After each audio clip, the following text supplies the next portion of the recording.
Kalau ibu mengaku mencintai Nabi dengan kisah-kisah sang Nabi, nek ibu di jalanan dipisui wong asu kon.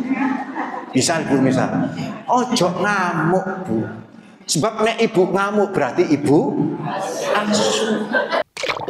Bismillahirrahmanirrahim. Assalamualaikum warahmatullahi wabarakatuh. Alhamdulillah wassalatu wassalamu ala asyrafil anbiya'i wal mursalin sayyidina wa habibina wa maulana Muhammadin wa ala alihi wa sahbihi wa man tabi'ahum bi ihsanin ila yaumiddin, amma ba'd. Fa inna asdaqal hadis kitabullah wa khairal hadi hadi Muhammadin sallallahu alaihi wasallam wa syarrul umuri muhdatsatuha wa kullu bid'atin dhalalah wa kullu dhalalatin finnar. Allahumma anfa'na bima 'allamtana wa 'allimna alladhi yanfa'una wa zidna ilma. Allahumma inni a'udzu bika an adhilla wa dhalla wa zilla wa zalla wa adlima wa udlama wa jala alayya. Allahumma ya Rabbana cukupono loberono beras ake duit ake kanggo ngaji lunga haji barokai nabi wali. Wassallallahu ala sayyidina Muhammad walhamdulillahi rabbil alamin. Alhamdulillah, pertama kita panjatkan rasa syukur kepada Allah dengan lisan selalu berucap hamdalah alhamdulillahi rabbil alamin. Yang kedua tentu salam sholawat terus kita persembahkan kepada manusia terbaik, pemilik pribadi yang sempurna, teladan abadi bagi kita, Rasulullah Muhammad sallallahu alaihi wasallam, dengan ucapan terbaik, Allahumma sholli ala Sayyidina Muhammad wa ala ali Sayyidina Muhammad. Semoga salam sholawat yang kita ucapkan diterima sebagai amal soleh dan itu bisa menjadi syafaat bagi kita di akhirat. Amin ya rabbal alamin. Ibu-ibu, tema kita tentang kisah menggugah jiwa, ya kan? Kisah membangkitkan semangat hidup. Kisah ini Bu, kisah, cerita, sejarah, itu bisa merubah pola pikir seseorang. Bahkan bisa merubah pola pikir satu kaum, satu bangsa. Itu gara-gara apa? Kisah, cerita, atau sejarah. Satu contoh saja Bu. Kalau saya sebut sebuah nama, kira-kira di pikiran ibu-ibu itu ada pikiran apa? Kalau saya sebut satu nama ini, kira-kira di pikiran ibu-ibu ini ada apa? Saya mau sebut namanya ya. Dengerin. Saya mau sebut. Pocong. Mau langsung kaget. Ya, saya ulang lagi. Pocong. Apa yang ada dalam pikiran ibu-ibu? Hantu toh. Iya kan? Kenapa ibu berpikir bahwa pocong itu hantu? Karena terpengaruh cerita. Terpengaruh apa? Kisah. Dari mulai kita kecil kita udah dipisahin untuk ono wewe gombel, kuntilanak, pocong ngesot, pocong kecepit elip, pocong tali pocong perawan, macam-macam tuh. Ya, ibu-ibu yang seusia saya, usia saya 56 ya toh. Ibu-ibu yang seusia saya misalnya menangi biskop, ono biskop itu Bu. Kan biasanya di luar biskop itu kan ada apa namanya itu? Bukan layar, biasanya posternya itu gede itu kan di luar. Ono tulisannya pocong. Apa ya aku lali. Tali pocong perawan. Terus ono getih nih Bu. Kan akhirnya pikiran kita apa? Pikiran kita, oh pocong itu horor, pocong itu setan. Padahal sing jenenge pocong itu apa Bu? Pocong itu kan ya kain kafan, ya toh. Semua orang pasti dipocongin. Gara-gara kemudian kisah digulirkan dari generasi ke generasi, itu pengaruh kepada kita. Bahkan tidak berpengaruh saja kepada anak-anak. Yang tuwek-tuwek pun berpengaruh. Gara-gara apa? Kisah, cerita, dan sejarah. Maka saya di awal kan sudah ngomong, kisah, sejarah, apa tadi? Cerita itu bisa mempengaruhi pikiran seseorang, ya enggak? Ya tadi itu kan cerita pocong, cerita Wewe Gombel, kalau di Bali cerita Lea, kan begitu kan ya. Cerita apalagi itu banyak itu kan tentang setan-setan. Itu kan semuanya cerita yang diimajinasikan dari generasi-generasi dan itu punya pengaruh yang luar biasa. Tuh, kisah itu penting gitu kan ya. Bisa membentuk apa? Pola pikir satu kaum bahkan satu bangsa. Contoh lagi Bu, bahwa kisah itu berpengaruh pada pola pikir satu kaum, satu bangsa. Bu, kalau saya sebut satu nama ini, satu kalimat, apa yang ada di pikiran ibu-ibu? PKI. Sadis, betul. Pembunuhan, pengkhianatan, kan begitu. Iku saya ngomong, nek sing iso jawab ibu-ibu. Coba sampai ngomong nang arek nom-nom saiki Gen Z. PKI ya lewat. Kenapa? Karena zaman kita zaman Pak Harto Bu, bukan saya bela Pak Harto Bu. Tapi zaman kita Pak Harto ya enggak, Orde Baru dari masa ke masa diceritakan tentang apa?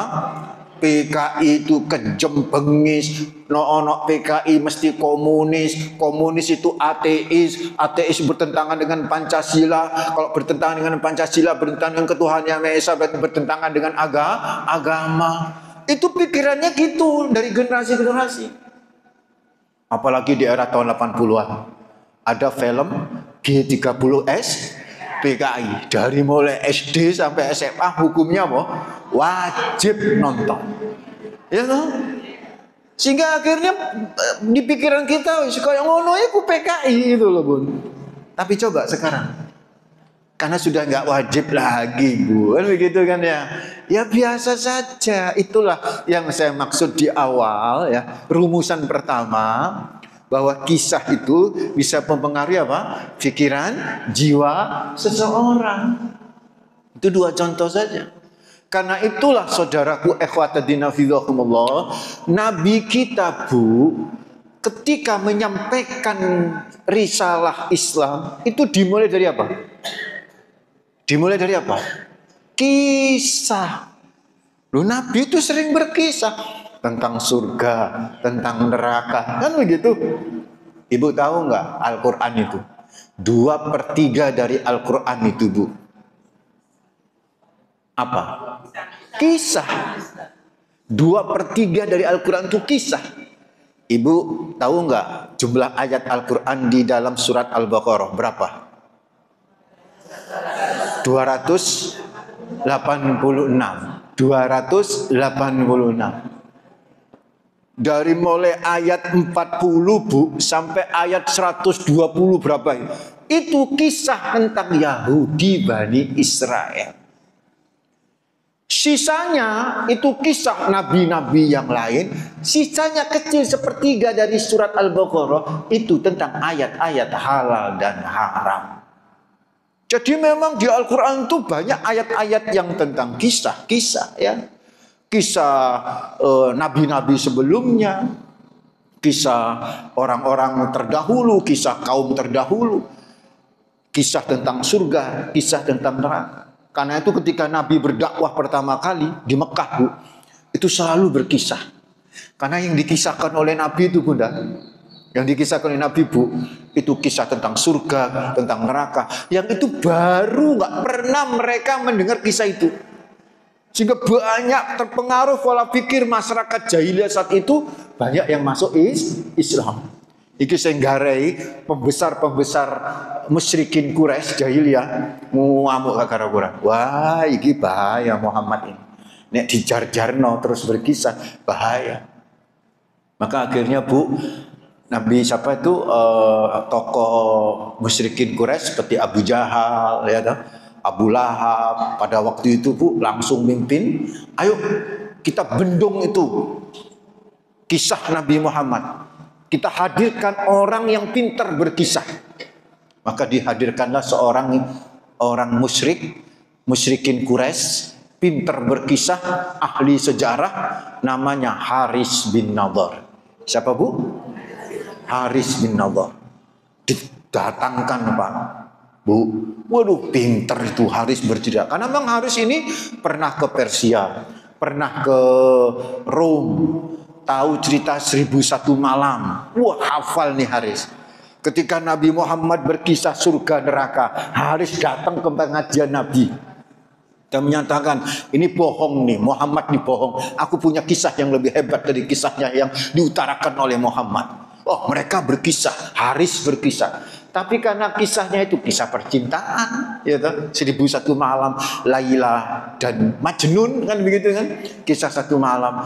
Enggak terlalu ini berpengaruh. Kekuatan kisah Nabi Muhammad akhirnya tetap kalah orang musyrikin Quraisy.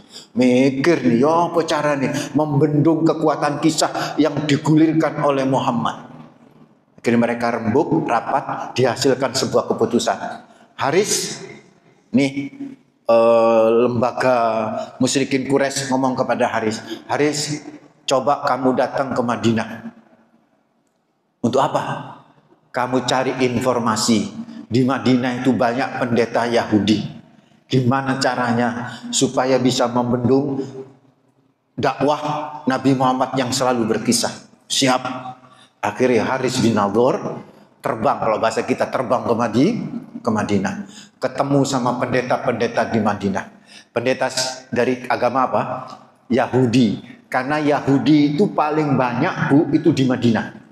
Kenapa Yahudi paling banyak di Madinah? Karena di kitab mereka di Taurat itu sudah dikabarkan Nabi terakhir itu muncul di sebuah tempat kota yang banyak pohon kurmanya. Karena itu orang-orang Yahudi ngenteni Nabi baru ini, Nabi terakhir itu di kota Madinah. Di Mekah nggak ada. Padahal Nabi Muhammad lahir di mana? Mekah. Tapi kan akhirnya Nabi Muhammad nanti pindah ke Madinah kan. Jadi kitabnya mereka tuh benar itu, bahwa nanti akan muncul Nabi yang menyebarkan ke seluruh alam semesta sebagai Nabi terakhir di kota yang paling banyak kurmanya. Akhirnya Bu, Haris terbang ke Madinah menemui pendeta-pendeta Yahudi. Karena Yahudi paling banyak di situ. Ketemu. Karena mereka memang sering melakukan perdagangan dengan pendeta Yahudi. Ada yang bisa saya bantu? Kata Yahudi. Ada di kampung saya, maksudnya di Mekah, ada yang ngaku-ngaku Nabi. Oh ya? Terus gimana caranya? Menurut sampean wahai pendeta, karena Yahudi ini sudah pengalaman menghadapi apa? Nabi. Bukankah jumlah Nabi ada berapa, Bu?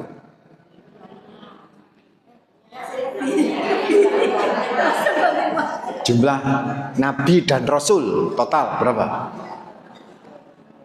Ya perlu diketahui ya, biar nanti kalau ditanya sama anak bisa jawab sampean. Jumlah Nabi dan Rasul total itu jumlahnya 124.000. Wow, baru tahu ya? Nah, itu pentingnya ngaji itu ya. Berapa jumlah Nabi dan Rasul total? 124.000. Dari 124.313 yang Rasul. Saya ulang, dari 124.000 berapa yang Rasul? 313. Dari 124.000 yang namanya tercatat itu cuman di Al-Quran ya, yang disebut, maksudnya disebut itu ada 25. Nah, jadi kalau Ibu sebut tadi 25, itu yang namanya tersebut di Al-Quran. Itu ada 25. 18 disebut di surat Al-An'am, sisanya bertebaran di surat-surat yang lain. Jadi total itu ada 25. Tadi jumlah berapa total? 124.000. Sekitar 70% kurang lebih dari 124.000 itu paling banyak dari kalangan Bani Israel. Nabi-nabi dari kalangan Bani Israel. Jadi pantas si Haris tadi pergi ke Madinah untuk mengklarifikasi tentang orang yang ngaku nabi. Ya kan, Nabi Muhammad kan ngaku nabi itu. Nanyalah Haris kepada pendeta-pendeta yang ada di Madinah. Ono apa? Iya iki lho, ono sing ngaku-ngaku nabi nang kampungku di Mekah. Oh iya. Kaget tuh sebenarnya mereka, karena mereka tuh juga berharap nabi terakhir itu muncul. Baik. Kalau kepingin tahu yang ngaku nabi itu benar nabi, coba tanyakan 3 hal kepada dia. Berapa Bu? Berapa hal? 3 hal. Kalau dia bisa jawab, Pak, Ibu-ibu, 3 hal ini, berarti dia benar-benar nabi. Dan perlu diketahui, 3 hal ini, 2 tentang kisah. Lagi-lagi kisah. Apa kata Haris bin Nadhr? Apa 3 hal ini yang harus saya tanyakan kepada orang yang ngaku-ngaku nabi, supaya terbukti dia nabi? 1, kata pendeta Yahudi, tanyakan kepada dia tentang kisah orang yang terjebak di sebuah gua. Kalau dia bisa jawab, dia adalah nabi. Jadi ini Haris bin Nadhr, opo orang yang terjebak di gua itu opo? Gak paham, padahal Haris itu pintar bercerita kan, ahli sejarah saat itu zaman jahiliyah. Nggak bisa jawab, apalagi Nabi Muhammad. Kalau ibu bisa jawab kan? Siapa itu? Ashabul Kahfi kan? Ya kan, sudah ayatnya turun kan begitu. Zaman itu nggak ada yang tahu. Wah, pas ini kata Haris, pasti Muhammad nggak tahu tentang kisah orang yang terjebak di dalam gua. Yang kedua, pendeta, apa yang harus saya tanyakan kepada Muhammad? Dan dia nggak bisa jawab. Pasti kalau dia bukan nabi nggak bisa jawab, kata pendeta. Apa itu? Tanyakan tentang rute perjalanan Zulkarnain. Rute loh Bu, bukan Zulkarnainnya. Kalau Zulkarnain semua orang tahu siapa Zulkarnain, ya kan? Raja yang hebat. Tapi rute perjalanan Zulkarnain, siapa yang tahu kalau nggak mencatat rute perjalanannya? Wah, ini pasti Muhammad nggak bisa jawab. Yang ketiga apa? Yang ketiga, tanyakan kepada dia, kalau dia bisa jawab, dia itu adalah nabi. Apa itu? Tanyakan tentang ruh. Apa Bu? Ruh, tentang ruh, jiwa, sul, ya kan, tentang ruh. Kalau dia bisa jawab, dia nabi. Wah, kita seneng nih Haris bin Nadhr Bu. Pulang lagi ke Madinah nih. Kok ke Madinah? Pulang ke mana? Ke Mekah nih. Nyampaikan kepada kolega mereka, ini saya dapat amunisi. Apa? Disuruh kata pendeta Yahudi 3 pertanyaan. Kalau 3 pertanyaan ini Muhammad bisa jawab, berarti dia nabi. Tapi kalau dia nggak bisa jawab, dia bukan nabi. Wah, bagus. Apa aja pertanyaan? Diutarakan. Wih, semua orang jahiliyah tuh gak ngerti kabeh dengan 3 pertanyaan ini jawabannya. Wah, pasti Muhammad gak karuan ngerti. Wis, gak usah nunggu lama Haris. Sekarang iso awakmu nang omahe Muhammad. Tanyakan 3 hal ini. Kalau dia bisa jawab, berarti dia itu nabi. Datang. Muhammad, saya ini mau mengklarifikasi. Oh ya, apa? Saya dan kita semua di sini orang jahiliyah akan percaya kalau kau ini adalah nabi, kalau kau bisa menjawab 3 pertanyaan kami. Dengan pede Nabi menjawab, oh ya, apa itu 3? Kata Nabi itu, pede banget Nabi. Apa itu 3? Disebutlah sama Haris bin Nadhr 3 pertanyaan. 1, 2, 3. Udah tahu kan tadi kan? 1, 2, 3. 1 apa tadi? Kisah Ashabul Kahfi. Yang kedua, kisah Zulkarnain. Yang ketiga, ruh. Setelah dikasih tahu pertanyaan itu, Nabi gimana jawabnya? Dengan pede Nabi ngomong ini. Oh ya, mene tak jawab. Ngono. Pede nabinya. Mene tak jawab. Bener ya, mene ya, kata Haris. Besok tak jawab, kata Nabi. Kenapa Nabi pede, Bu? Hah? Kenapa Nabi pede besok mau jawab? Kenapa? Jaga no? Jibril. Kan wahyu kan? Besok. Dadak no Bu, menene Jibril gak mudun-mudun. Sampai bengi gak mudun. Sampai bengi mana lo gak mudun. Teko nih Haris. Muhammad, katanya hari ini. Yo, meneh. Karena gak mudun Jibril. Meneh pun Jibril gak turun-turun, Bu. Sampai datang lagi. Sampai dalam sebuah riwayat 15 hari Jibril gak turun. Dan 15 hari selalu Nabi kita itu mengatakan besok. Ya apa ya, nek jadi awake dhewe lak sungkan ngono ya. Waduh rek, Bu. Kalau saya merasakan Nabi itu stres juga itu kan ya. Besok ternyata Jibril gak turun. Besok Jibril gak turun. Stres kan Bunda. Akhirnya Bu, 15 hari Jibril baru turun hari ke-15. Bahkan ada riwayat hari yang ke-40 baru Jibril itu turun. Apa gak stres itu Nabi? Setelah Jibril turun, maka Allah menurunkan surat Al-Kahfi. Maka di surat Al-Kahfi itu 2 kisah itu dikisahkan kan? Kisah Ashabul Kahfi 7 orang yang terjebak. Bahkan kisahnya detail banget Bu.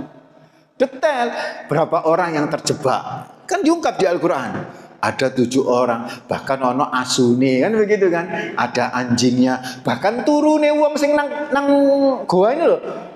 Miring ke kiri, miring ke kanan. Itu diceritakan tuh. Masya Allah. Seolah-olah Nabi ada di situ kan begitu. Bahkan posisi goa dengan matahari. Matahari dengan posisi goa itu kayak apa. Pun diceritakan. Detail banget. Termasuk Zulkarnain. Itu rute perjalanan dari timur ke barat ke tenggara ketemu Sopai diceritakan itu semua. Makanya gara-gara surat Al-Kahfi turun banyak tambah yang masuk Islam karena pola fikirnya berubah gara-gara cerita itu Bunda. Karena Nabi nggak pernah kemana-mana kok bisa bercerita. Nah di tengah-tengah surat Al-Kahfi tepatnya ayat 23, 24 itu Allah memberi syariat baru Bu. Wala taqulanna li syai'in inni fa'ilun dzalika ghada illa ayyasha Allah. Muhammad, jangan sekali-kali kau berkata besok akan melakukan ini kecuali engkau berkata apa? Insya Allah. Makanya Bu ya, itu teguran sekaligus ajaran Islam yang baru saat itu. Mungkin saat itu belum diajarkan sama Allah. Kalau janji besok harus ngomong insya Allah belum diajarkan. Makanya Nabi gak ngomong insya Allah. Baru setelah itu kejadian, sejak itu Nabi selalu ngomong insya Allah. Kemarin ada Menteri Keuangan ya Bu ya, Pak Purabaya ya. Pak Purbaya yang lagi viral Ibu ya. Pas waktu konferensi pers itu kan ya tentang 200 triliun yang mau dikucurkan ke semua bank itu kan. Itu kan wartawan tanya, "Pak Menteri, kapan itu ditransfer? Kapan dikucurkan?" Ngomong sama anak buahnya. "Kapan? Besok ya?" Anak buah ini staf itu ngaji Bu. Karena ngaji ngomongnya apa? Insya Allah Pak. Loh, Pak Menteri kaget. Loh, kok insya Allah? Ya kalau saya sih husnudzon sama Pak Menteri ya kan. Bukan berarti Pak Menteri gak ngaji ya kan. Pak Menterinya Muslim. Mungkin lali gitu loh Bu. Atau bisa jadi karena Pak Menteri terpengaruh emak-emak. Emak-emak nih diajak ngaji ngomongnya mesti apa? Insya Allah. Tapi gak teko. Sering ngono apa ora? Halo Bu, sering apa ora? Ono wong nang kene. Akeh. Itu ya kan. Sehingga kata-kata insya Allah itu digawe apa bumper untuk apa? Bujuki insya Allah teko. Padahal niate wis gak teko. Gak oleh ngono ya. Bahkan nek iso insya Allah itu jadi keberkahan kita kan gitu kan ya. Itu Bu, Masya Allah. Jadi dari sini kisah itu Bunda ternyata bisa mempengaruhi jiwa kita ya. Banyak yang masuk Islam gara-gara kisah Ashabul Kahfi. Nah termasuk Nabi kita itu Bunda. Kalau lagi drop, maksudnya drop itu apa? Semangat turun. Ya jenenge manusia juga kan. Terus sahabat-sahabat turun, sampai sahabat tuh ngomong ini karena nggak kuat dengan intimidasi musuh, Bu. Sahabat tuh ngomong ini, mata nasrullah, kapan sih pertolongan Allah, kan begitu kan. Maka Bu, biasanya Allah untuk membangkitkan semangatnya Nabi dan sahabat-sahabat, itu Allah berkisah tentang nabi-nabi terdahulu supaya tambah semangat. Itulah surat Hud yang tadi dibaca. Surat Hud ayat berapa tadi? Ayat 20 ya. Wa kullam naqussu 'alaika min amba'ir rusul ma nusabbitu bihi fuadak. Apa kata Allah? Semua kisah-kisah Nabi kami kisahkan kepada engkau ya Rasulullah Muhammad supaya apa? Meneguhkan jiwamu. Kan begitu. Bu, saya coba tanya. Jadi kalau Nabi lagi drop, sahabat lagi drop, Allah membangkitkan semangat Nabi dan sahabat-sahabatnya dengan apa? Kisah siapa? Para Rasul sebelum Nabi. Sekarang pertanyaannya, Ibu bisa drop nggak? Sering apa bisa? Halo? Ibu sering drop nggak? Iya kan? Sering futur toh? Sering mengalami apa ya? Semangat menurun, ya enggak? Kadang-kadang Bu ngaji semangat luar biasa sampai konco iku dhewe bolak-balik itu kan. Ana wong ngono? Ada ya? Tapi kadang-kadang Masya Allah di WA bolak-balik gak jawab. Ana sing kaya ngono Bu? Bener nggak kadang-kadang kita drop Bu? Karena sumpek stres ya kan kita drop.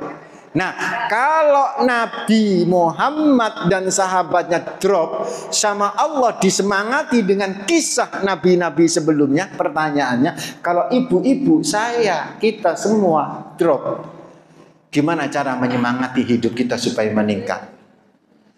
Jawabannya dengan kisah sang Rasul. Paham ya? Halo? Ini masih semangat nggak? Iki wis adem, mendung, ngantuk. Ya aja suwe-suwe ngajine Ustaz. Ya paham, aku paham. Cuman tak perjelas dhisik. Bu, saya ulang lagi nih, biar paham, biar mulai gue enak ngono lho, Bu. Kalau Nabi lagi down, paham je? Kalau sahabat-sahabat lagi down, Allah menyemangatinya dengan apa? Mengkisahkan orang-orang terdahulu yang punya semangat. Oke? Halo, paham? Nah, pertanyaannya, kalau kita yang down di saat sekarang nih, kalau ibu-ibu dan saya yang down, kalau ibu-ibu yang drop, gimana cara membangkitkan semangat? Mencari kisah Rasul, Bu, supaya kita apa? Semangat. Karena kalau kita ini membaca kisah Nabi, Bu, kita semangat loh. Kalau begitu Pak Ustadz, apa manfaatnya kita membaca kisah Rasulullah? Ada 3, Bu, saya percepat, ada 3. Yang pertama, tasbitul iman, menguatkan iman. Ibu, semakin tahu tentang mukjizat Nabi, tambah beriman nggak sama Nabi? Wih, Nabi hebat, berarti kan begitu kan, tambah beriman. Ibu tahu nggak orang paling ganteng di dunia? Kan selama ini Nabi Yusuf, betul tidak?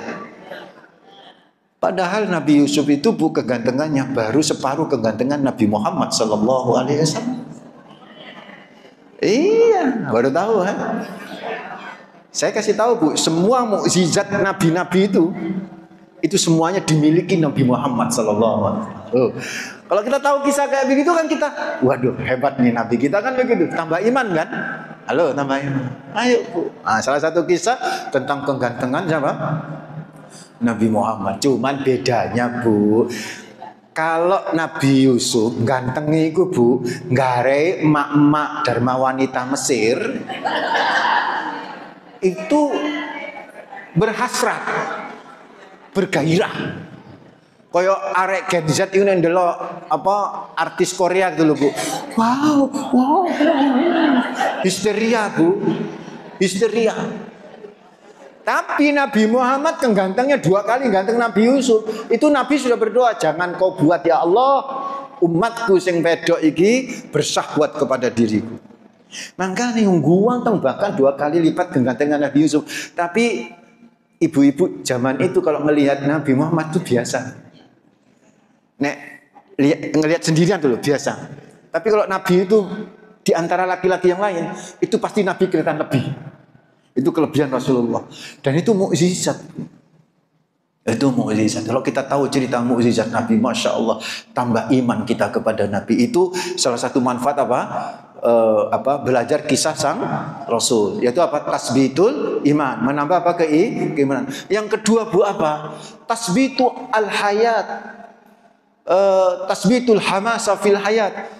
Menambah kekokohan, menambah semangat hidup. Kalau tadi apa? Menambah keteguhan iman. Kalau yang kedua apa? Kalau kita belajar kisah Nabi, menambah semangat hidup. Oh, nggak punya duit, ya kan kadang-kadang stres tuh Bu. Halo, ya kan? Stres atau waduh, sumpah stres anak loro sekolah, terus gak ada duit. Kan semangat hidup menurun toh. Tapi kalau kita lihat kisah sang Nabi tentang bagaimana konsep rezeki Bu.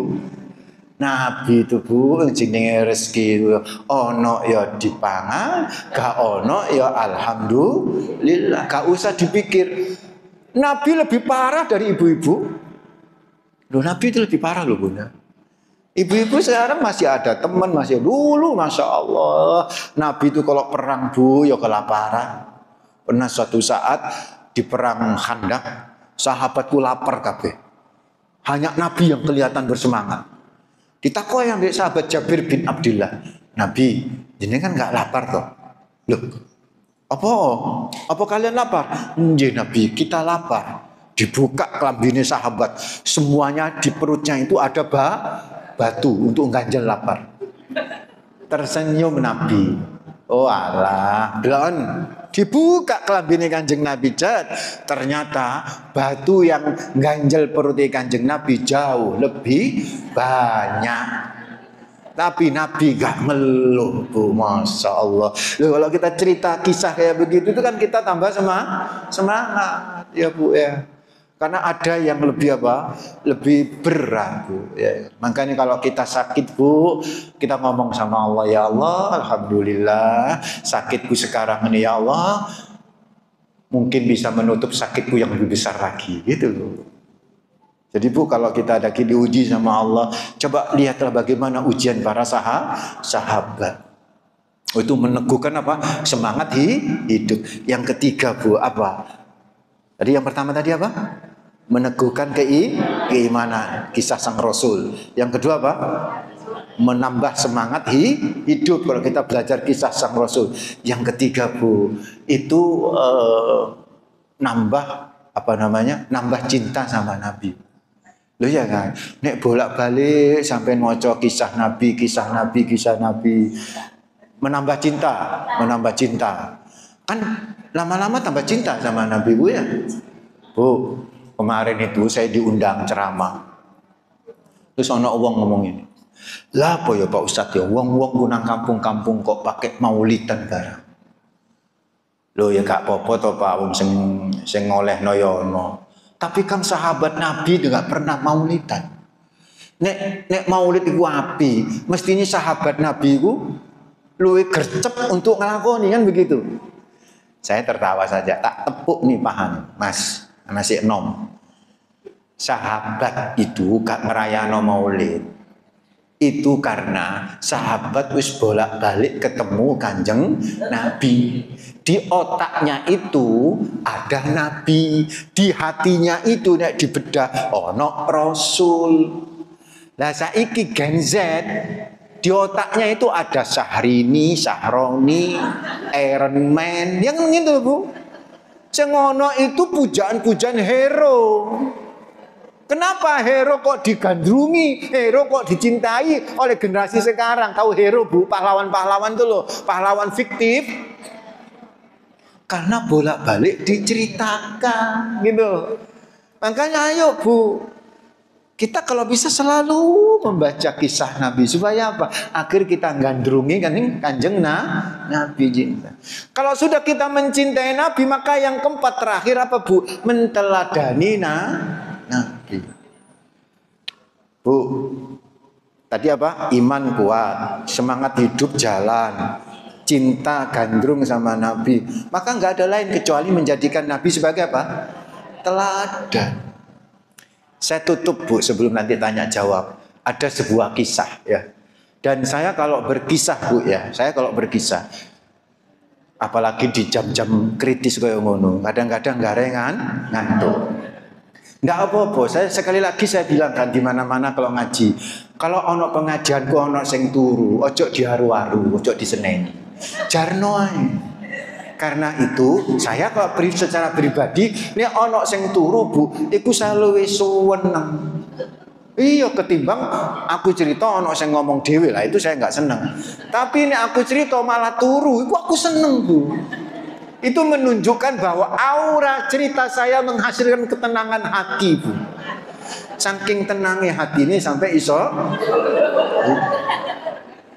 Ibu kenal Abu Lahab? Halo? Halo, Bu. Ibu kenal Abu Lahab, Bu? Tahu ya wes, tahu ya. Ibu kenal Nabi Muhammad? Tahu. Ya Allah, sampai saya ngomong tahu gak disopo Kanjeng Nabi. Lho apa? Lah awakmu gak kenal aku. Ngono Nabi.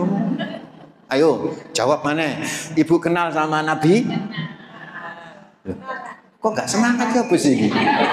Ibu kenal sama Nabi? Kenal supaya nanti kita dikenal sama Nabi. Ibu kenal sama Nabi? Ibu kenal sama Abu Lahab? Oh enggak. Bu, ibu tahu enggak Abu Lahab itu yang membenci Nabi kan? Termasuk istri Abu Lahab itu juga membenci Nabi. Wa mra'atuhu hammalatal hatab. Dan istrinya pun membenci Nabi, suka membawa kayu bakar. Ibu tahu istrinya Nabi? Ibu tahu istrinya Abu Lahab? Namanya tahu enggak? Bu Lahab. Bukan, Bu, masa Bu Lahab. Wah, ibu ngawur ini. Bu, serius-serius kok Bu Lahab. Bu, istrinya Abu Lahab itu namanya Ummi Lahab.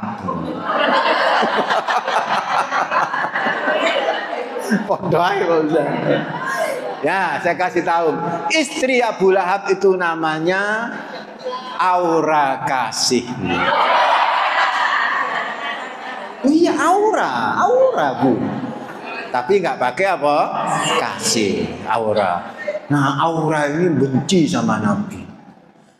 Saat itu, Bu, begitu membuncahnya kebencian kepada Nabi, Nabi dipelesetkan namanya. Nama Nabi siapa? Muhammad. Arti Muhammad apa? Terpuji. Dipelesetkan dengan Muzammama. Muzammama itu artinya apa? Muzammama, tercela. Jadi Muhammad dipanggil dengan apa? Muzammama. Masya Allah, ya Allah. Nabi artinya, Muhammad artinya apa tadi? Dipelesetkan dengan nama Muzammama. Muzammama artinya apa?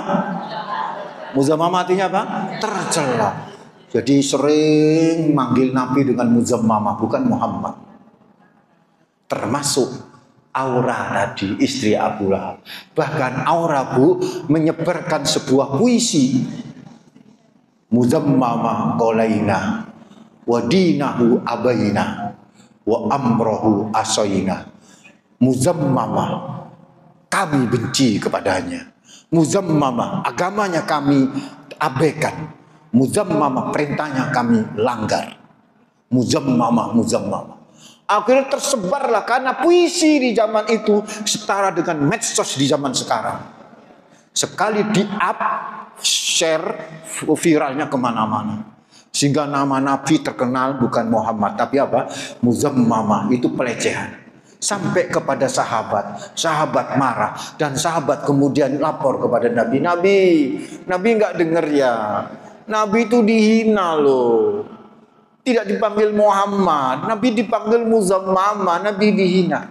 Perhatikan Bu, nih kisah Nabi yang luar biasa menjadikan kita teladan ya kepada kita. Dengan tersenyum Nabi berkata, "Atajabuna kaifallahu yasrifu anni la'nahu wa syatmahu." Kalian nggak takjub ya? Kalian nggak senang ya? Allah loh sudah menghindarkan kehinaan mereka, celaan mereka dariku. Sahabat bingung karena sampai lapor kepada Nabi, hinaan itu masih ada. Nabi mohon maaf, sampai detik ini loh mereka masih menghina dan menyebut namamu dengan Muzammama. Apa kata Nabi? Nabi berkata, "Yashtimuna Muzammama wa yal'anuna Muzammama wa ana Muhammadun." Perhatikan Bunda, yashtimuna Muzammama wa yal'anuna Muzammama wa ana Muhammadun. Mereka menghina Muzammama, mereka mencela Muzammama, sedangkan namaku adalah Muhammad. Ngerti maksudnya? Buat apa harus marah? Seolah Nabi ingin ngasih tahu, mereka mencela Muzammama, tidak mencela Muhammad. Karena namaku Muhammad bukan Muzammama. Seolah Nabi ingin ngasih tahu kepada kita Bunda, janganlah kita mengikuti emosi orang lain. Janganlah kita menari dalam gendang tarian orang lain. Biarlah emosi kita yang atur, bukan orang lain. Masya Allah. Kalau ibu mengaku mencintai Nabi dengan kisah-kisah sang Nabi, nek ibu di jalanan dipisui wong, asu kon. Misal Bu, ojo ngamuk Bu. Sebab nek ibu ngamuk berarti ibu asu. Wallahu a'lam bishawab. Ada pertanyaan silakan ibu. Ya silakan. Terima kasih kesempatan yang diberikan kepada saya. Assalamualaikum warahmatullahi wabarakatuh. Assalamualaikum. Bapak saudara kami hormati, memang kami sangat ikut sekali kisah-kisah para nabi itu kami ikuti banyak yang menjadi belah hati kami. Kenapa ya Ustaz? Zaman dulu itu kan nabi itu diberitahu untuk memiliki suatu perintah, larangan dan sebagainya segala-macamnya. Tapi kenapa juga ya Ustaz? Umat-umat sana kok banyak yang benar-benar nggak mau sulit untuk percaya gitu bahwa hal itu satu yang harus kita sembah, harus kita pahami. Kenapa ya? Kok banyak sekali yang nggak mau memahami? Assalamualaikum warahmatullahi wabarakatuh. Waalaikumsalam warahmatullahi wabarakatuh. Itu karena Bu, setan pun berusaha untuk mencari pengikut. Ketika iblis akhirnya kemudian diusir dari surga, iblis pernah berjanji sama Allah, baik Tuhan, dengan keagunganmu izinkan aku akan membawa pengikut-pengikut dari keturunan Adam untuk memenuhi neraka. Maka iblis dan keturunan berusaha memberikan apa? Pencerahan-pencerahan, pelatihan-pelatihan super mahal kepada manusia untuk supaya manusia sesat. Kenapa saya bilang pelatihan iblis dan seluruh bala tentara ini mahal? Ya lihatlah, konser-konser itu mahal apa enggak? Mahal. Itu kan bagian daripada training iblis. Jadi iblis ini sebelum masuk Ramadan, ya ini kan lagi Ramadan nih. Iblis itu sudah mengadakan training-training. Panitianya siapa? Menungso. Manusia panitianya. Dong. Engko nek wis training wis berhasil Bu, banyak orang menjadi pengikutnya iblis. Iblis masuk Ramadan gak kerja. Yang kerja siapa? Trainingnya kan? Yang di training itu siapa? Manusianya itu, begitu loh. Jadi kalau ada pertanyaan, kenapa ya kok nggak ada yang percaya? Ya karena masih ada sisi-sisi buruk di dalam kehidupan kita. Maka di sini kita butuh yang namanya guru, butuh yang namanya ulama untuk bisa onok gandolan pencerahan kita supaya kita tidak terjebak kepada apa? Arus mereka. Dan kita akhirnya jauh dari Allah Rabbul Alamin. Kurang lebih seperti itu tadi. Wallahu a'lam. Ada lagi silakan Ibu ya, Ibu. Assalamualaikum warahmatullahi wabarakatuh. Waalaikumsalam warahmatullahi wabarakatuh. Saya mau tanya masalah cita-cita nanti. Kebetulan saya punya cucu dua beserta kecil. Bapaknya bekerja. Masya Allah. Dan di rumah itu dia masa pembantu aja. Kadang-kadang pembantu agak salah, lalu makanya sama juga saya. Dia dari Jakarta, jadi masih aku dari Surabaya. Kadang-kadang kalau saya telepon, kebetulan dia punya awalan itu kayak video mini itu kita masalah kami sama lagu-lagu. Tapi kadang-kadang dia kalau saya video, dia kadang-kadang lihat YouTube atau di layar di rumah itu. Jadi kadang-kadang kalau saya belajar orang itu dia cinta dan cerita Nabi itu. Tapi kalau kadang-kadang saya lihat dia lebih fokus ke itu. Lalu kemarin-kemarin di mana ada bahasanya. Iya. Saya cuma doa anak, saya takut tambah kesini. Iya. Insyaallah. Kapan-kapan nanti bisa undang saya lagi. Nanti temanya itu sihir kuno dan sihir modern. Nah, itu nanti berkaitan dengan itu. Salah satu sihir modern itu adalah setan gepeng. Setan gepeng itu adalah handphone. Kita susah untuk melarang. Maka tugas kita bukan melarang, tapi mengatur. Mengatur ritme, mengatur jadwal, itu harus disiplin. Ngelarang gak iso. Apa maneh kayak cucu jenengan tidak ada orang tuanya. Gimana bisa ngelarang? Wong setan gepeng itu selalu melok, sampai nang kamar mandi melok. Betul nggak? Sampai ke kamar mandi melok. Dan seseorang itu bisa berpisah bainal mar'i wa zauji, antara istri dan suaminya itu gara-gara setan gepeng. Oh iya kan? Ada istri yang gak terima karena suaminya itu mempeswood bolak-balik itu. Handphone. Kayak gak percaya sampai bojone kan. Mestinya gak usah di password. Gitu, biar gak mengganggu hubungan suami istri. Ya, saran saya kepada para suami ya, kayak saya itu saya password, tapi istri saya tahu password saya. Cuman ketika handphone saya pegangkan istri saya, yang buru-buru saya hapus semua, Bu. Enggak, guyon aja. Enggak ada sesuatu yang rahasia gitu kan ya, enggak ada. Apa yang mau dirahasiakan? Jadi enggak bisa dilarang, Bu, di era modern ini. Yang bisa kita lakukan apa? Mengatur. Nah, mengatur itu sifatnya situasional. Jenengan bisa atur jamnya. Ya, apalagi nggak ada orang tua tuh susah juga nih ngaturnya, gitu kan. Atau bisa ngatur dalam persoalan kontennya, apa yang didelok, kan begitu kan. Nah, sisipkan di situ kisah-kisah. YouTube itu bagus-bagus kisah-kisahnya, kisah nabi-nabi itu bagus di YouTube. Durasinya lebih panjang dan lebih enak gitu kan ya. Kadang-kadang apalagi sekarang teknologi IE, gambar-gambar kartun itu lebih seneng. Audio kita mendengar, visual kita mata itu bisa melihat, itu bisa menancap di pikiran dan jiwa anak-anak. Begitu Bunda ya. Dicoba nanti, bismillah. Wallahu a'lam. Cukup ya? Mudah-mudahan. Ada lagi? Silakan. Atas sebelumnya saja, ini kami di sini ibu-ibu ya, juga warga, katakanlah warga di sini, katakan nih masjid ini penganut Muhammadiyah. Oh, oke. Itu ya, tadi ada Muhammadiyah, ada Info, ada juga yang Salafi tadi ya.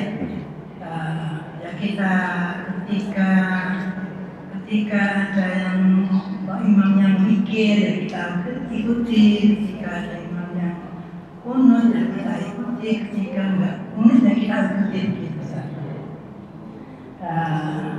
Kami di sini ingin rukun, jadi ketika ada ustaz yang karena suka beda-bedakan amalan. Sebetulnya kita kan ikuti 4 mazhab ya. Ada imam 4 mazhab, mereka imamnya ini rukun. Ketika guru dengan Syafi'i dan Imam Malik, mereka sering menghargai, tidak mengaku benar sendiri dengan pendapatnya. Nah sekarang kebanyakan kan para dai yang akhir-akhir ini kami kan seperti punya dia tapi itu benar sendiri. Yang lain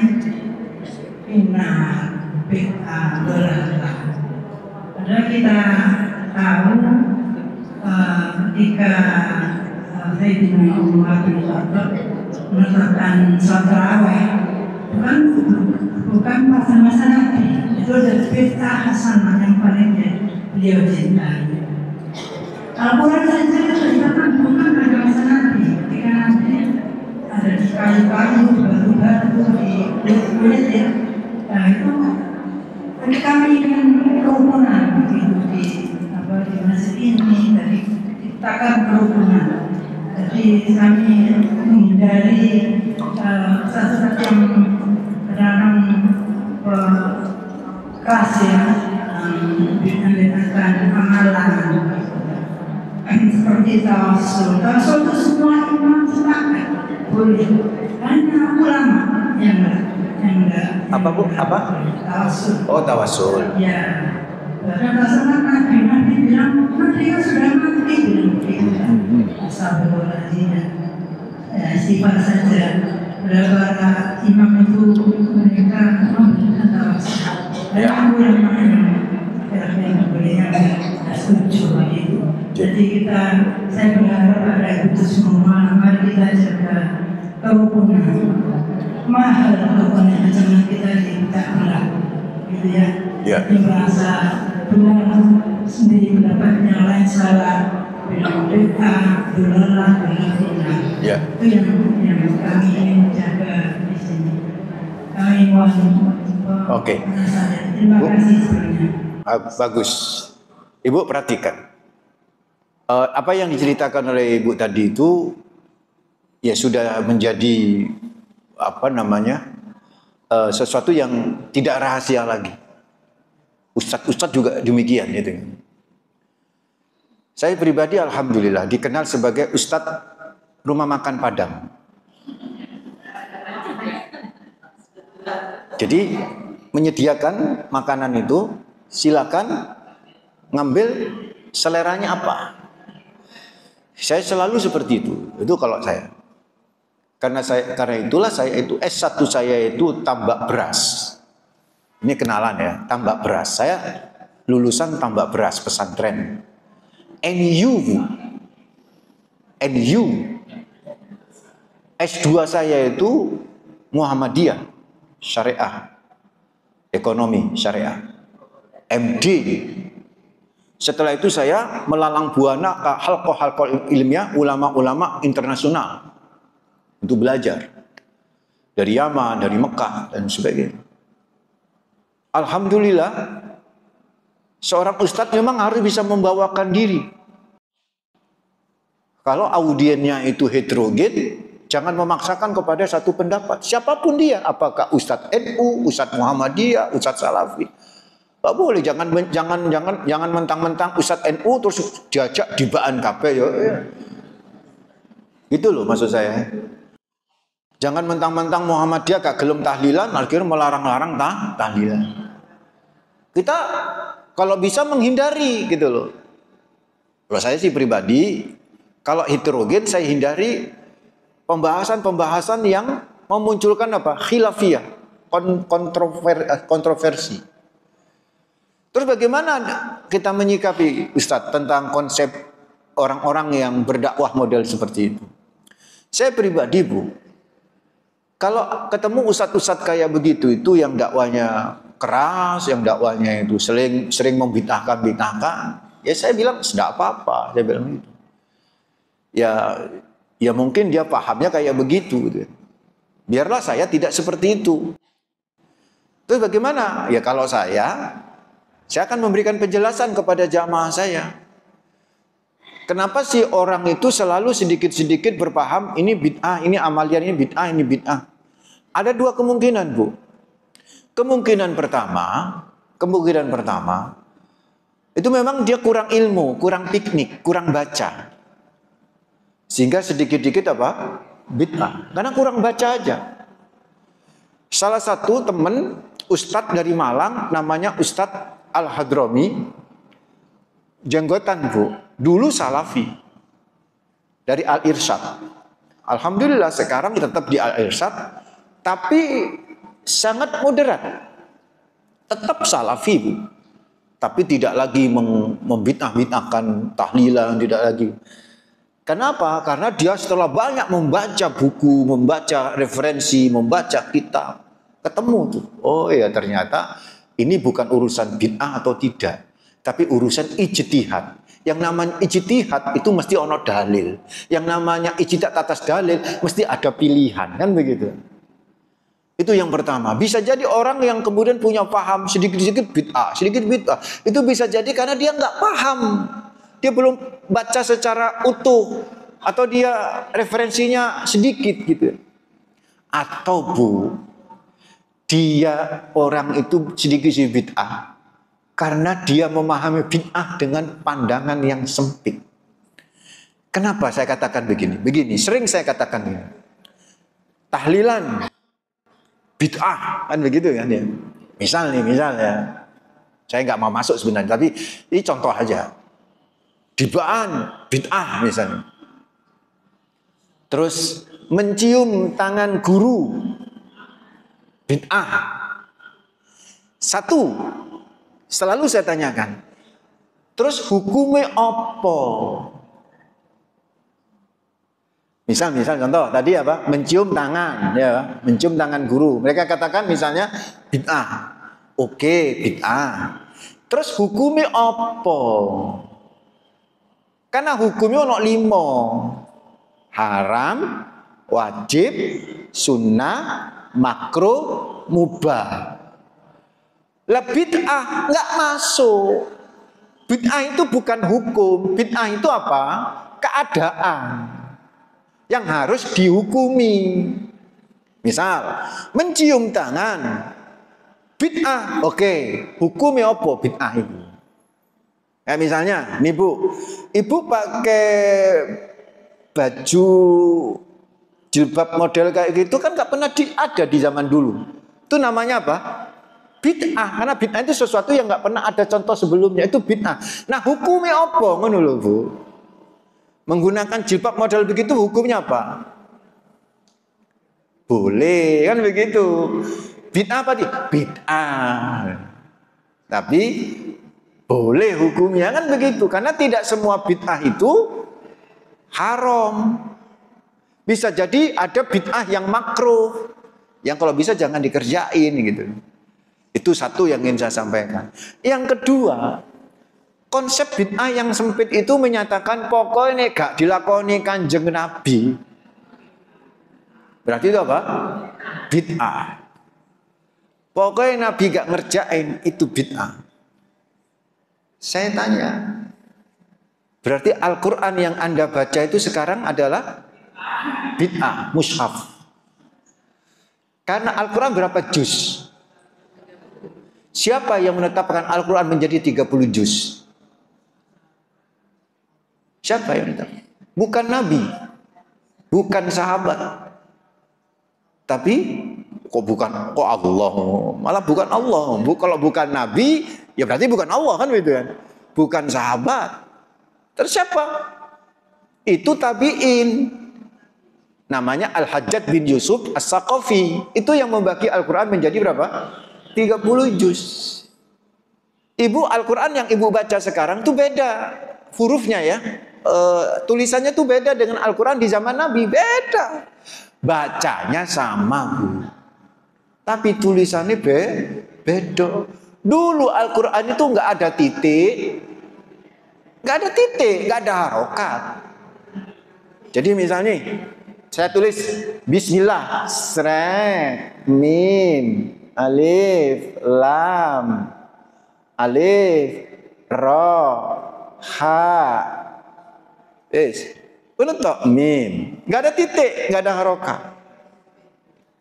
Wong biyen sok maca, zaman Nabi bisa baca karena hafal.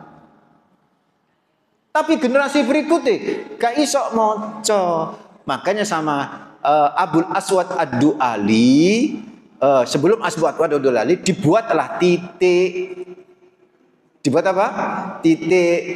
Kalau ada kapal begini, ada titik satu, itu adalah apa?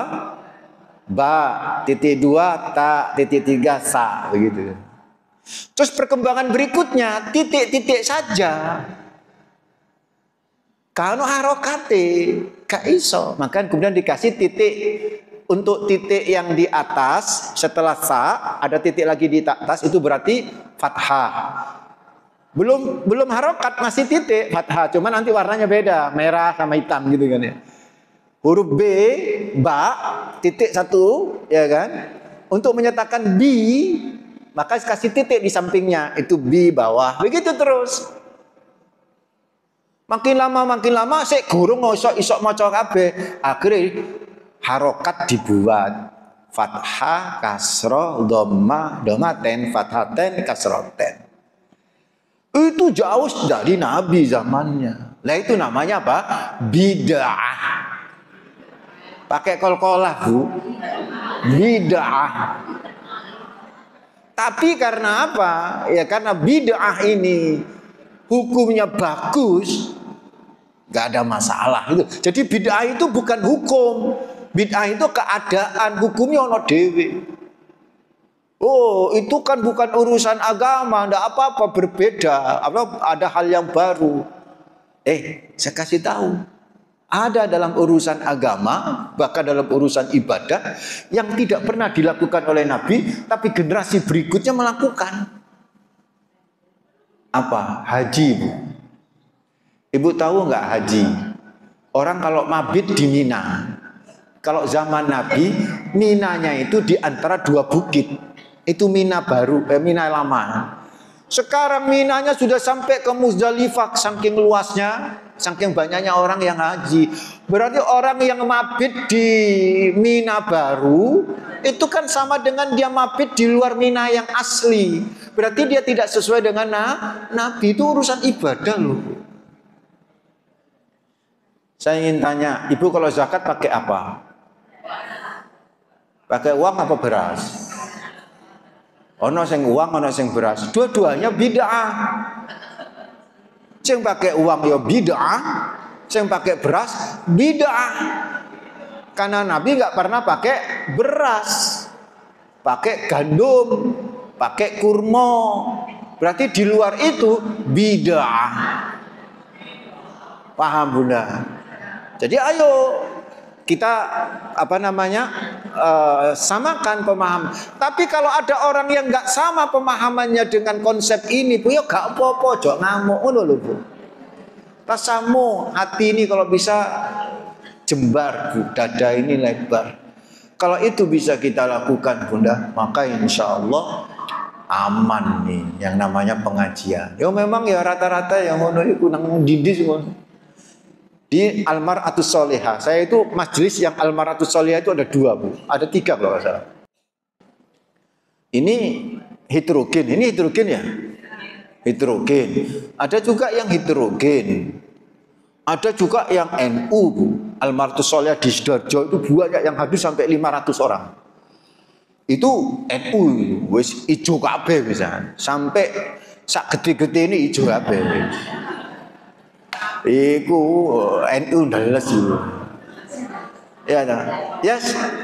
Ustadz itu kalau bisa harus bisa membawa kemana-mana, harus bisa berbaur kemana-mana, Bu, ya. Saya itu justru lebih banyak diundang oleh majelis taklim yang nasional, bahkan yang rodok-rodok salafi. Saya itu karena apa? Outfit saya itu sering pakai celana. Biasanya NU kan rodok gak seneng nih orang ustadz yang pakai apa? Celana. Pernah suatu saat saya diundang di Sidoarjo, Bu. Ternyata yang undang saya NU. Awalnya saya nggak tahu, saya baru tahu di masjid. Walah NU toles bu, ono dibane, ono macem-macem. Terus saya pulang, itu di daerah Puri Suryajaya ya, di Puri, Gedangan. Pulang dari masjid itu, dikawal kan sama orangnya sampai mobil saya. Terus cerita, di sini di Puri ini masjidnya banyak Pak Ustadz. Oh ya? Masjid yang barusan kita tempati ini Pak Ustadz, ini masjid NU Pak Ustadz. Oh, di sana Pak Ustadz, ono masjid Muhammadiyah. Di sana ada masjid Salafi. Oh iya, saya bilang itu. Saya pura-pura iya saja Bu. Yang Muhammadiyah yang mana? Dia sebut nama. Dalam hati saya itu masjid yang dia sebut Muhammadiyah bolak-balik ngundang saya. Terus yang Salafi yang mana saya tanya? Yang Salafi itu di daerah situ Pak Ustadz. Agak elit tuh Salafi itu. Oh ya Allah, aku ngomong ini Bu. Keperujut apa ya Pak? Aku sengaja apa keperujut? Aku ngomong, loh itu saya rutin di masjid Salafi itu. Saya bilang begitu. Tiap Sabtu ke pertama kuliah subuh di sana. Gara-gara aku ngomong rutin nang masjid Salafi Bu, gak diundang mana. NU lho Bu Ibu, NU itu ya. Dianggap awake dhewe padha Salafi. Ayo Ibu. Kita niru kisah Nabi Muhammad ya kan. Bagaimana Nabi Muhammad itu Masya Allah Bu. Terjadi juga perbedaan di zaman Nabi Muhammad. Tapi Masya Allah cair. Kenapa? Karena Nabi juga benar-benar bisa meletakkan posisi dengan benar. Maksud saya diletakkan posisi itu yang membuat damai semuanya. Pernah suatu saat pada waktu perang Bani Quraidah, itu Nabi ngomong ini, ayo mari perang kan sehabis dari perang Parit, perang Khandak, itu kan sahabat capek tuh Bu, udah lepas baju perang. Nabi juga udah lepas baju perang. Tiba-tiba Jibril datang. Kamu mau lepas baju perang? Loh, iya Jibril. Kan sudah selesai perang dengan Khandak, kan sudah mereka lari kan. Ini ada perintah lagi ya Muhammad. Kau harus pergi sekarang juga ke Bani Quraidah karena Bani Quraidah berkhianat. Wah, langsung Nabi pakai lagi tuh baju perangnya, keluar, sahabat tuh seleyeh-leyeh me asar. Leyeh-leyeh me asar. Nabi langsung ngomong, ayo berangkat lagi. La yusalliyanna ahadukum al-asra illa bi Bani Quraidah. Jangan sekali-kali ada di antara kalian sholat asar kecuali nyampe di Bani Quraidah. Paham nggak maksudnya ini? Halo? Ini masih hidup nggak ibu-ibu ini? Aku cerita dewe gitu. Wow, saya ulang nih perkataan Nabi. La yusalliyanna ahadukum al-asra illa bi Bani Quraidah. Jangan sekali-kali kalian sholat asar kecuali nyampe di Bani Quraidah. Ayo berangkat sekarang. Berarti sholat asarnya kapan? Sholat asarnya di mana? Bani Quraidah, tidak di Madinah. Saking nabinya minta cepet-cepet berangkat. Berangkat kabeh wong. Di tengah jalan waktunya mau masuk maghrib, kurung sholat asar. Satu kelompok, iki kita harus sholat asar di sini tengah jalan. Kelompok yang lain, loh Nabi perintahnya apa? Perintahnya Nabi apa? Jangan sekali-sekali sholat asar kecuali nyampe di Bani Quraidah. Iya, iki nek normal, kata yang lainnya. Iki loh, iki mepet ambil waktunya. Ini asar entek gue ini. Terpecah jadi dua sahabat. Ada yang sholat asar di tengah jalan, maksudnya di perjalanan itu, karena masih ada waktu asar. Ada yang tetap mengikuti teks perintah Nabi. Sholat asar di mana? Di Bani Quraidah. Dan akhirnya yang sholat asar di Bani Quraidah Bu, nggak nempatin waktu. Karena sudah masuk maghrib. Akhirnya terjadilah qadha sholat maghrib, sholat asar di situ. Itu qadha ya. Ketika nyampe sama Nabi, ada yang sholat asar dulu Nabi. Nabi bilang semuanya boleh. Dulu. Terus nek ana wong iku tukaran to isine. Kunut ra kunut. Iku niru sapa? Saling membid'ahkan niru sapa? Makanya Bu, saya itu kalau disuruh pas waktu kuliah subuh, disuruh ngimam, saya jarang mau Bu. Kenapa? Pernah pengalaman, Ustadz monggo ngimami aja. Saya maju langsung, wis gak pakai, wis sampai gak pakai ngurus, langsung maju. Maju aku ngadep ke jamaah, aku takok pakai gunut apa tidak. Yang di depan saya, gak usah Pak Ustadz, gak usah. Yang satunya, pakai Pak Ustadz. Loh ya apa, ini ngarep gitu loh Bu. Ngomong gak usah, ngomong pakai. Ya wis karepmu rek, kan bingung toh. Mestinya kalau sudah Ustadz itu tanya, mestinya monggo terserah Pak Ustadz. Oh, no. Wong sing Ustadz sing jadi imam. Sampeyan enggak pakai kunut ya ora apa-apa. Yang penting Ustadz sing kunut. Ngono lho. Karena kebetulan Ustadz pakai kunut. Ojo tukaran nang ngarep. Gak usah Pak Ustadz, gak usah. Rodok keras yang gak usah. Gak usah Pak Ustadz, gak usah. Ya Allah, kok Ustadz pakai kunut apa ora? Ngono sakjane kok nangkep. Lah Ustadz pakai kunut apa tidak? Ya saya pakai kunut. Kan mesti begitu. Kadang-kadang saya begitu tuh Bu. Saya kadang-kadang nggak pakai tanya. Maaf ya, saya pakai kunut. Tahu no? Ambil motor aku tak mendelik no. Aku pakai kunut. Sampai kalau nggak kunut nggak apa-apa. Tapi saya pakai kunut. Ngono. Ben gak tukaran ngono lho. Imam itu satu. Begitu Ibu ya. Mudah-mudahan tambahan waktu ini bisa menjadi manfaat bagi Ibu. Demikian Ibu, mudah-mudahan sehat selalu. Ada pertanyaan lagi? Cukup? Kita akhiri dengan istighfar. Astaghfirullahaladzim, astaghfirullahaladzim, astaghfirullah. Subhanakallah bihamdik, asyhadu an la ilaha illa anta, astaghfiruka wa atubu ilaik. Kita baca alasan. Bismillahirrahmanirrahim. Wal asri innal insana lafi khusrin illa alladzina amanu wa amilus solihati wa tawassaw bil haqqi wa tawassaw bis sabr. Wa sallallahu nabi Muhammad walhamdulillahi rabbil alamin. Mohon maaf. Assalamualaikum warahmatullahi wabarakatuh.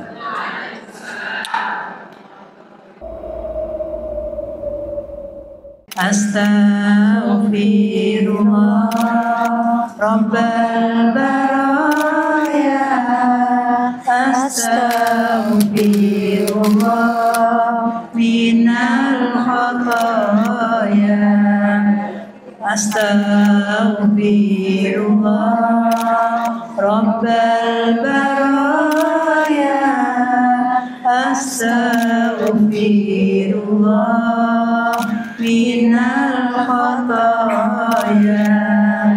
Rabbi zidni ilman nafi'an wa waffiqni amalan maqbulan wa habli rizqan wasi'an wa tub alaina taubatan